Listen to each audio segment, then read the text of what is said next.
Hey there! This video is going to be a review of the Sony FX30. I've been really impressed with this camera and it packs a lot of value coming in at $1,800. Now I've been testing this camera extensively and comparing it with a lot of other cameras out there, and I have to say it is a very powerful video camera, but it does have some limitations and it's not for everybody. Now I just want to be really upfront that I bought this camera with my own money. This video is not sponsored and the opinion about this camera and this review is definitely my own. Now this camera has a 26.1 megapixel APS-C size sensor. It can shoot up to 4K 60 without a crop, and it can shoot 4K 120 with an additional crop. Now, the image quality is awesome on this camera, and a lot of that comes down from the fact that it shoots with a 6K oversampled, and the 4K can shoot in 10-bit 422 and all the normal codecs and picture profiles you get in cameras like the A7S III and the FX3. You can shoot in S-Log3, S-Cinetone, all that stuff. And overall, I've been really happy, as I said, with the image quality, the detail and sharpness coming from that oversample, and the S-Log3 coming out of this camera is very easy to grade and has great colors.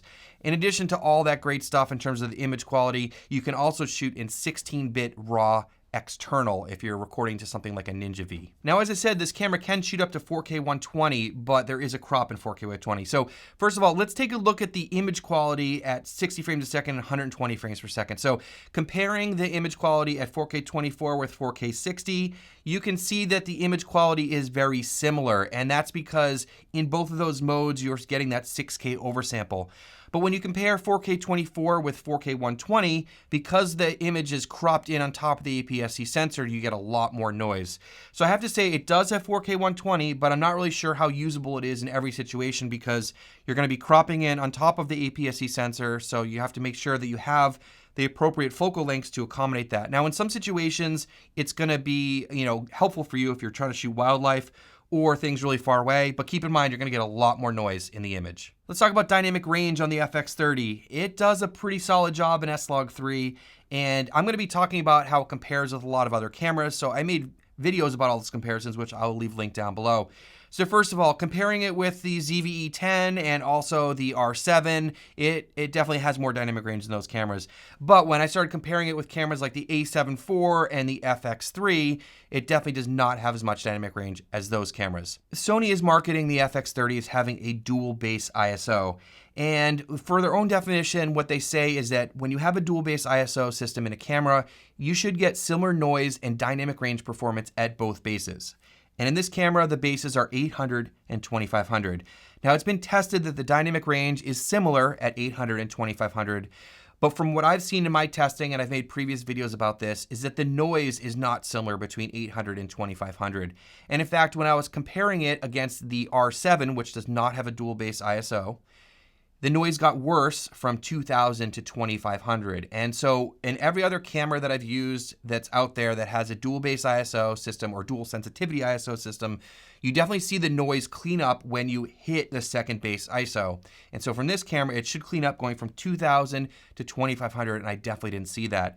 So in my opinion, there is some sort of dual base ISO circuitry going on at 2500 to give you similar dynamic ranges at those two bases. But in terms of noise, I don't think it performs at the same way that Sony's definition is and the way that they're marketing this camera. And that's really unfortunate for me as a videographer and for people that are buying this camera because, yes, dynamic range is important, but one of the main selling points about a dual base system is the fact that when you hit that second base ISO, the image gets cleaner, and it definitely does not in this camera. And the fact that the high base is only at 2500, I think really does limit the low light or high ISO performance in this camera. So let's talk about low light, because this camera, when I tested it the first time against the R7, which does not have a dual base ISO, it performed very similarly in that as you increase in the ISO range, the noise just steadily increased as the ISO went up. And in fact, the R7 wound up beating it at very high ISOs.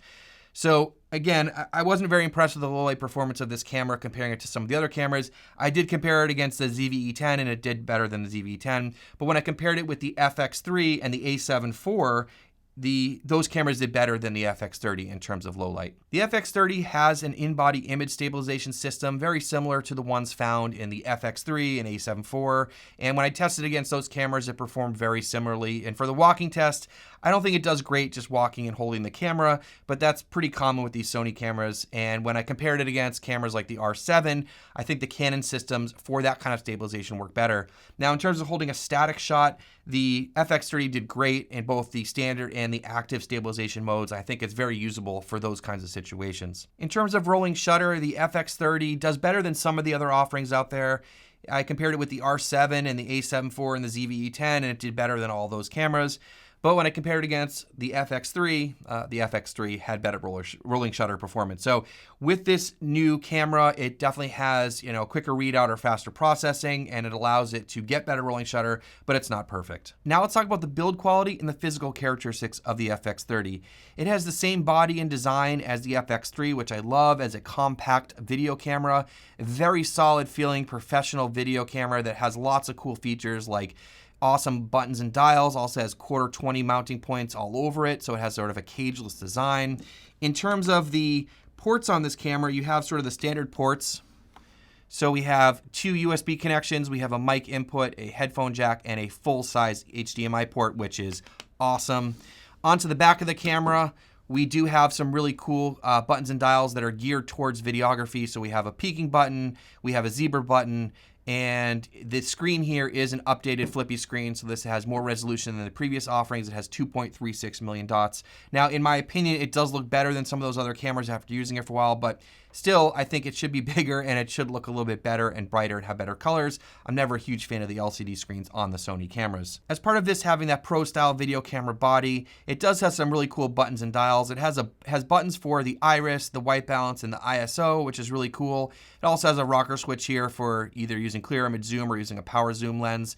And one really neat feature is that it has tally lights, which I absolutely love as a videographer. It's really handy to have those turn on and off when you're recording either yourself or somebody else. In terms of memory cards, it can take CF Express Type A or SD cards, and like most of the modern Sony cameras, it has the dual card slot situation where you can put a CF Express Type A or SD card into both slots and set it up for dual recording.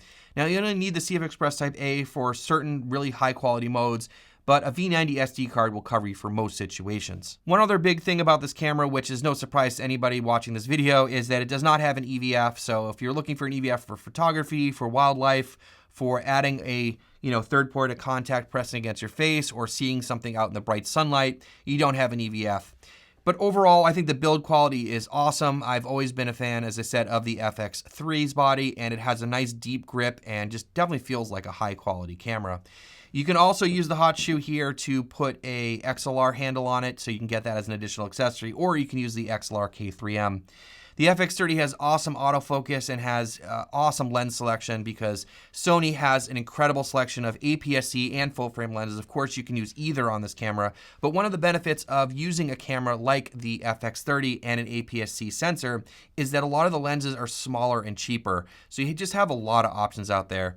The FX30 also comes with all the new Sony features that were debuted in the A7 IV, like focus breathing compensation, focus mapping, bird eye autofocus, USB streaming, and those sorts of things. The FX30 can take photos, but it is a little bit more limited because it does not have a mechanical shutter. And so you can't do things like burst mode, bulb mode, those sorts of things. And of course, you don't have an EVF. So as I said, it can take photos, but it's a little bit more limited. Also, the fact that it's missing a mechanical shutter is kind of a bummer to me as a videographer because I like that it can cover the sensor when I take off the lens. All right, so what do I like about this camera? Well, first of all, I really don't have many complaints about the image quality in terms of the detail and sharpness that you get out of the 6K oversample. It also has great colors.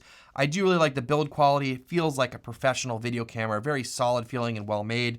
The other thing I need to point out is that because it has a fan on it, this camera will not overheat. And I am a huge fan of cameras not overheating. As a videographer, you can run this camera for as long as you want, and it doesn't have any record time limits or any heat limitations. Now, what are some things I don't like about the FX30? First of all, I wish it had more dynamic range. This camera is labeled as a cinema camera, and it should have a little bit more dynamic range and be competitive with even Sony's own offerings like the A7 IV, the A7S III, and of course the FX3. Now, my biggest complaint about this camera has to do with the noise levels, and I've already talked about this earlier, but I just wish there was less noise across all ISOs, and especially in that middle range because this camera has a dual base ISO and a second high base ISO of 2500. It should be cleaner in that middle range, and it isn't. I also wish it was more competitive with some of the other cameras out there like the R7 and the A7 IV in terms of the low light capabilities, because those cameras do better than the FX30. So in addition to those complaints, I do have my sort of standard Sony complaints about the FX line, so the FX30 and the FX3. We should have false color, waveform, and shutter angle in these cameras. These are cinema cameras. They should have those features because these cameras are designed for shooting video. Also, I would like to see a built-in ND filter in future FX cameras because that is something that we all need to have, especially in these smaller cameras. I think we're all would love to see that as a feature in future Sony cinema cameras. And the other one, which is, just a weird thing, is about the HDMI output display. So when you plug in a monitor and you output the display settings, the LC turns off. So some of that normal complaint stuff about the Sony operating system, but overall, my main complaints are going to be dynamic range and the noise. Let me briefly talk about the competition for this camera. And as I said earlier, I did make detailed comparison videos with all these other cameras, which I will leave linked down below.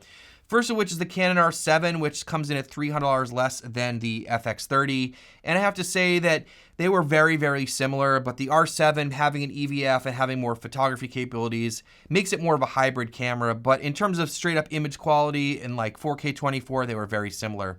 Now comparing this camera with the A7 IV from Sony, the A7 IV again is more of a hybrid camera, but it gives you better image quality, more dynamic range, better low light performance, and you get a full frame sensor. But of course the FX30, because it has a fan, it will not overheat.